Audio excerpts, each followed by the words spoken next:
आज में अखिल भारतीय अखाड़ा परिषद के अध्यक्ष महंत नरेंद्र गिरी की सोमवार को संदिग्ध परिस्थितियों में मौत हो गई थी।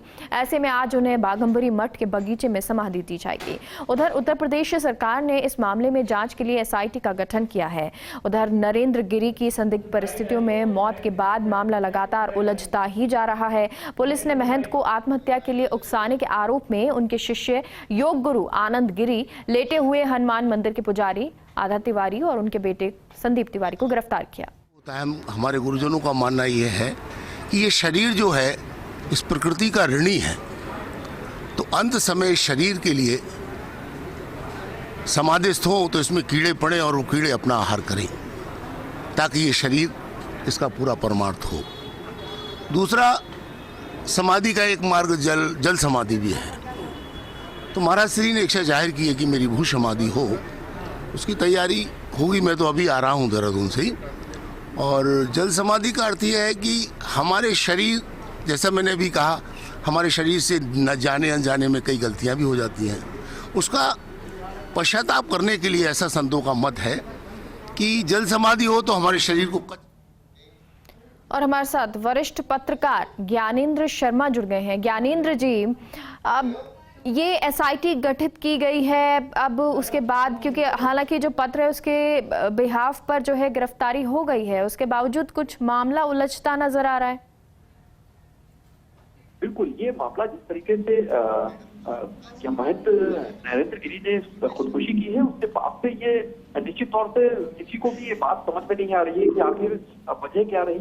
और इसकी वजह से भले ही पुलिस ने गिरफ्तार कर लिया हो, एफआईआर लिखी गई है 306 के तहत, यानी आत्महत्या के लिए उकसाने का मामला दर्ज हुआ है आनंद गिरी, और इसके अलावा लेटे हनुमान मंदिर है जो प्रयागराज में, उनके महंत हैं आद्या तिवारी, उनके बेटे के खिलाफ एफआईआर दर्ज हुई, उन्हें गिरफ्तार भी किया गया है। लेकिन एसआईटी जांच यही करेगी कि आखिर वो कौन सी वजह थी जिसके चलते खुदकुशी को अंजाम दिया गया, या फिर उनकी खुदकुशी क्या वाकई में यही है, हकीकत है, या फिर इसके पीछे कोई और वजह है। तमाम पहलू हैं जिनको एसआईटी जांच करेगी। लेकिन इस मामले को लेकर ये हाई प्रोफाइल मामला है।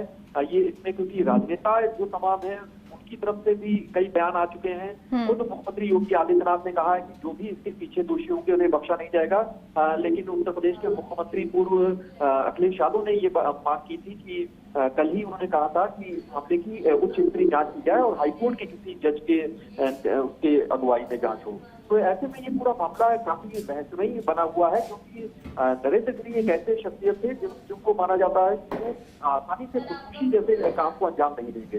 तो ऐसे में वजह क्या रही, ये एक बड़ा सवाल है, सबको बन रहा है। और अब इसीलिए इसी दिशा में एसआईटी जांच करेगी, और आने वाले दिनों में अगर एसआईटी की जांच से संबंधित पक्ष संतुष्ट नहीं होंगे तो ये जांच आगे उच्च स्तरीय एजेंसियों को भी दिया जा सकता है, ऐसा हमारे सूत्र बता रहे हैं।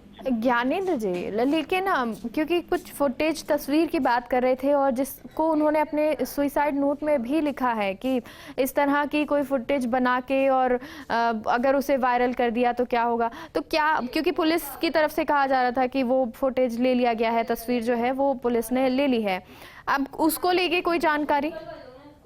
देखिए, बिल्कुल, उन्होंने ये जो अपने 7 पन्नों का एक सुसाइड नोट लिखा है, उस सुसाइड नोट में उन्होंने यही एक आशंका भी जाहिर की थी। उन्होंने कहा था कि उन्हें हरिद्वार से सूचना मिली है कि आनंद गिरी कंप्यूटर के माध्यम से उनकी कोई मोबाइल पे कोई फोटो है और उसको किसी तरीके से उसमें उनके कुछ गलत परिस्थितियों में उसको दिखाते हुए वायरल कर दिया जाएगा। और उन्होंने ये भी कहा कि मैं कहाँ तक इस मामले में सफाई दूंगा और बदनाम हो जाऊंगा, इसलिए जिस पद पर हूँ उसकी गरिमा है, इसलिए आत्महत्या करने जा रहा हूँ। तो अब वो जो सीसीटीवी या उसका कैमरे से संबंधित जो फुटेज है, या जो तमाम मठ से भी सीसीटीवी लगे हैं उनके भी वीडियो निकाले जा रहे हैं। इसके अलावा जो कथित वीडियो है जिसकी बात की जा रही है, जो मॉर्फ वीडियो है जिसका जिक्र सुसाइड नोट में भी किया गया है, इसकी भी पड़ताल की जा रही है। एसआईटी इसकी भी जांच करेगी और ये जानने की कोशिश करेगी कि क्या ये पूरी साजिशन, ये एक कुचक्र रचा गया है और इसके पीछे कौन कौन लोग हैं। क्या सिर्फ आनंद तिवारी, आद्या तिवारी जो महंत है, उनके बेटे संदीप तिवारी हैं, क्या सिर्फ यही लोग हैं या इसके अलावा कुछ लोग इसमें शामिल हैं, और अगर शामिल हैं तो उनके पीछे वजह क्या है?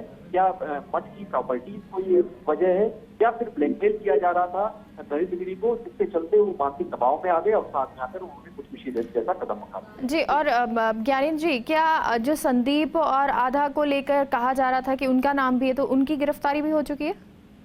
जी बिल्कुल, और सबसे पूछताछ की जा रही है और लगातार इस वक्त पड़ताल चल रही है, क्योंकि जो सुसाइड नोट में है जो बिंदु उसमें दर्ज किए गए हैं, 7 पन्ने का सुसाइड नोट है। तो ऐसे में ये उसमें जरूर कहा गया है कि एक वीडियो उन्हें दिखाया गया था, और वो वीडियो अब ये पता लगाने की कोशिश एसआईटी कर रही है कि वो वीडियो, ये बताया जा रहा है कि आंध्या तिवारी और संदीप तिवारी के बेटे जो लेटे हनुमान मंदिर के महंत थे, उन्होंने आनंद गिरी से ये वीडियो हासिल कर उन्हें दिखाया था और ये बताने की कोशिश की थी कि इसके जरिए उन्हें बदनाम किया जाएगा।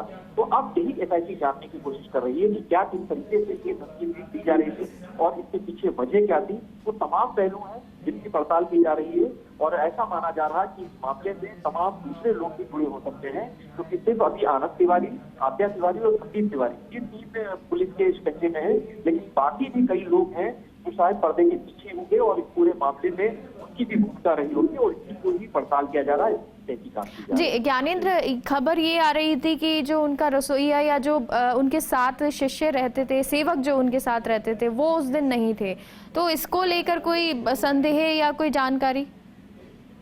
देखिए, इस मामले में खुद उनके गनर हैं, उनकी भी भूमिका को लेकर पड़ताल की जा रही है, और क्योंकि ये कहा जा गया था कि जिस ये घटना हुई है परसों की, उस वक्त वो दोपहर में खाना खाने के बाद, लंच के बाद वो अपने कमरे में चले गए थे, और अमूमन वो 3 बजे के करीब वो चाय लेते हैं, लेकिन उन्होंने अपने जो वहाँ पर उनके सेवक थे उनसे उन्होंने ये कहा था। वो चलिए, तो एसआईटी गठित कर दी गई है, अब इसके बाद देखिए जांच होती है, क्या कुछ पता चलता है। बहुत बहुत शुक्रिया ज्ञानेंद्र शुक्ला जी जानकारी के लिए।